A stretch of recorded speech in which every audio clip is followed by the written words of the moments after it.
రామ్నాథ్ గారు, inspirational speech అప్పుడప్పుడు కొన్ని సందర్భాల్లో వింటూ ఉంటాం. ఈరోజు వైఎస్ఆర్సీపీ కార్యకర్తలకు అలాంటి స్పీచ్ వినిపించారని జగన్మోహన్ రెడ్డి అని అనుకోవచ్చా? ఈశ్వర్ గారు, మీకు ప్యానెల్లో ఉన్న వాళ్ళందరికీ నమస్కారం. నమస్తే సార్.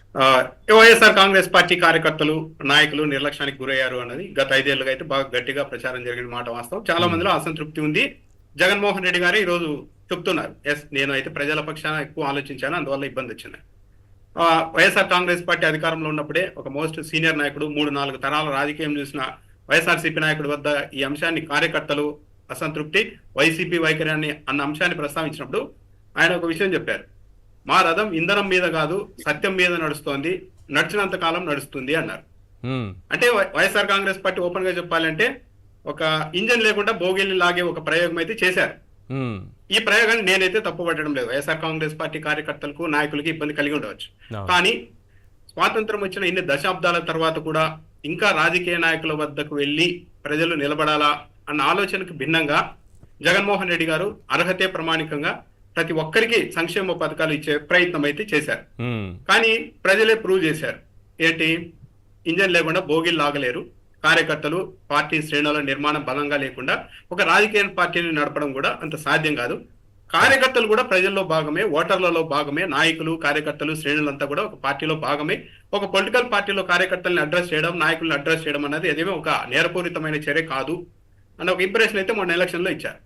ఈ కారణంగానే చంద్రబాబు నాయుడు గారు చాలా ఇదివరకు ఎస్పీల కాన్ఫరెన్స్ లో, కలెక్టర్ల కాన్ఫరెన్స్ లో 4 గోడల మధ్య మా కార్యకర్తలు, మా నాయకులు చెప్పినట్టు మీరు వినాలి అని చెప్తూ వచ్చిన చంద్రబాబు నాయుడు గారు ఈసారి మాత్రం చాలా ధైర్యంగా ఓపెన్ గానే ప్రెస్ మీట్ లోనే చెప్తూ ఉన్నారు, మా కార్యకర్తలు వస్తే ఏ పనైనా చేయాల్సిందే, ఇది కంప్లీట్ గా పొలిటికల్ గవర్నెన్స్ అని. ఆయనకి ఎందుకు అంత ధీమా వచ్చిందంటే మొన్న రిజల్ట్ ద్వారా ప్రజలే ఒక ఇంప్రెషన్ ఇచ్చారు. ఒక రాజకీయ పార్టీని, కార్యకర్తల్ని పూర్తిగా నిర్లక్ష్యం చేసుకోవడం వల్ల మీరు సాధించేదంటూ ఏమీ ఉండదు, కాబట్టి మీరు చేయాల్సిందే ఒక పొలిటికల్ పార్టీని ఎలా నడపాలో అలాగే నడపాలి.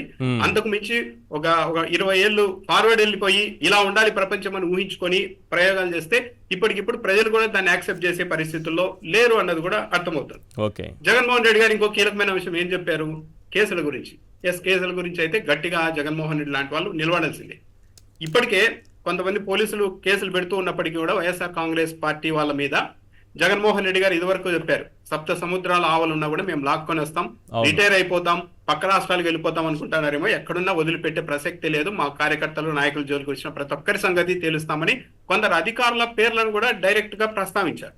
ఆ తర్వాత పోలీసుల్లో మార్పు ఉన్నమాట వాస్తవం. ఎక్కడన్నా కేసులు పెడుతూ ఉన్నా కూడా మీరు కూడా వెరిఫై చేయండి ఈశ్వర్ గారు, వైఎస్ఆర్ కాంగ్రెస్ పార్టీ కార్యకర్తల మీద, నేతల మీద కేసులు పెడుతున్నప్పటికీ కూడా వాళ్ళు అక్కడికి వెళ్ళిన తర్వాత మేము ఏమీ చేయలేని పరిస్థితుల్లో ఉన్నాము, పూర్తిగా పొలిటికల్ గా విపరీతమైన ప్రెజర్ ఉండడం వల్లే మేము కేసులు పెడుతున్నాం, దయచేసి మమ్మల్ని ఇంకోలా అర్థం చేసుకోవద్దండి అని చాలా మంది పోలీసు అధికారులు చెప్పే పరిస్థితికి వచ్చారు.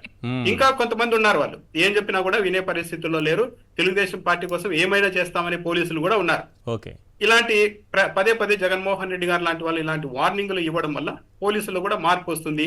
ఎవరన్నా హద్దులు దాటాలి, ప్రభుత్వం మెప్పు పొందాలి, న్యూట్రల్ గా ఉన్న పోలీసులు కూడా ఒక్కోసారి ఏమీ కాదు, మన ప్రభుత్వం మాట్లాడితే మనకి బెనిఫిట్ ఉంటుంది, ప్రతిపక్షం ఎలా ఏమీ చేయదు కదా అన్న ఇది వచ్చినప్పుడు బార్డర్ దాటడానికి ట్రై చేస్తుంటారు అధికారులు కావచ్చు, పోలీసులు కావచ్చు. కాబట్టి దీనికి ఒక చెక్ అండ్ బ్యాలెన్స్ లాగా జగన్మోహన్ రెడ్డి గారు మళ్ళీ ఈ రోజు కూడా చాలా గట్టిగా చెప్పారు, మేము వస్తే వదిలిపెట్టాం ఇష్టానుసారం కేసులు పెడితే. అయితే ఒకటి మాత్రం జగన్మోహన్ రెడ్డి గారు ఒక విధంగా చాలా అదృష్టం అవుతారు నా దృష్టిలో. ఎందుకంటే 2011 మార్చిలో పార్టీ పెట్టిన తర్వాత అప్పటి నుంచి కూడా మొన్నటి ఎలక్షన్ల వరకు ఈ రోజు వరకు కూడా వైఎస్ఆర్ కాంగ్రెస్ పార్టీ నాయకులు కావచ్చు, కేడర్ కావచ్చు బాగా నష్టపోయింది. ఇలా నష్టపోయింది అన్నది ఇంకో డిబేట్, అంత ఓపెన్ గా చెప్పలేము కదా. వాళ్ళు ఒక ఏదో చేశారు, లాస్ అయిపోయాం అంటే డబ్బుల పరంగానే కాదు, కొన్ని వ్యవస్థల కారణంగా మాకు కనీసం ఊర్లో పలుకుబడి కూడా లేకుండా పోయింది, మమ్మల్ని పలకరించే వాళ్ళు కూడా లేకుండా పోయారు అన్న ఒక అసంతృప్తి కూడా వచ్చింది. అయినప్పటికీ కూడా ఈ రోజు మళ్ళీ జగన్మోహన్ రెడ్డి కోసం నిలబడి మేము ఈ 5 ఏళ్ళు కూడా ఇంకోసారి జగన్మోహన్ రెడ్డిని చూస్తాం అని అంటున్నారు అంటే కారణం ఏంటంటే వాళ్ళు కూడా అర్థం చేసుకున్నారు, జగన్మోహన్ రెడ్డి గారు లాస్ట్ 5 ఇయర్స్ కంప్లీట్ గా ప్రజల కోసం ఒక నాయకుడు లేని సమాజం లాగా తయారు చేయాలని ఒక మంచి ఉద్దేశంతోనే ముందుకు వెళ్లారు. ప్రజలు దాన్ని యాక్సెప్ట్ చేయలేదు. కాబట్టి ఇప్పుడు జగన్మోహన్ రెడ్డి గారు మళ్ళీ మాకు అండగా ఉంటామని ఈ రోజు ఇస్తున్నారు. కాబట్టి ఇంకోసారి నమ్ముదాం, నిలబడదాం అనే దాంతో అయితే వచ్చేసారు. అయితే చంద్రబాబు నాయుడు గారు లాగా ఫాలో కావాల్సిన అవసరం లేదు జగన్మోహన్ రెడ్డి గారు, దయచేసి అలా ఫాలో కాకూడదు అంత ఓపెన్ గా. జగన్మోహన్ రెడ్డి గారు కార్యకర్తలు దృష్టిలో కావచ్చు, నాయకుల పట్ల కావచ్చు ఎలా ఉండాలి అన్న దానికి ఎవరిని ఆదర్శంగా తీసుకోవాల్సిన అవసరం లేదు ఈశ్వర్ గారు. వాళ్ళ నాన్నగారు వైఎస్ఆర్ గారే ఉన్నారు. మ్మ్.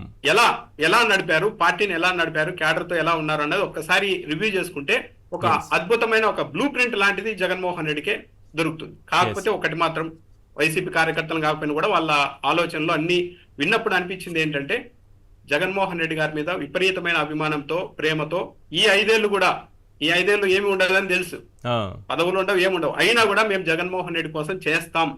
ఏదో గత 5 ఏళ్లలో పొరపాటు జరిగిపోయింది, ఏదో మంచి నిర్ణయాలే కావచ్చు, అవన్నీ ఇలా పార్టీ మీద రిఫ్లెక్ట్ అయ్యాయి, ఓడిపోయాం. Yes. ఈసారి అలా ఉండదు, జగన్మోహన్ రెడ్డి గారు పక్కాగా రాజకీయ పార్టీ లాగే నడుపుతారన్న ఒక ధీమాతో అయితే వైఎస్ఆర్ కాంగ్రెస్ పార్టీ వాళ్ళు ఉన్నారు. రైట్. ఈసారి అధికారంలోకి వచ్చిన తర్వాత మాత్రం మ్మ్. ఈసారి నిలబడాల్సిన అవసరం అయితే ఉంది. ఎందుకంటే విపరీతమైన ప్రేమ ద్వేషంగా మారడం ఇంకా ప్రమాదం. అవును. అంతవరకు రాకుండా చూసుకుంటారు Correct. అన్నది కూడా నేను అనుకుంటున్నాను ఈశ్వర్ గారు. Yes yes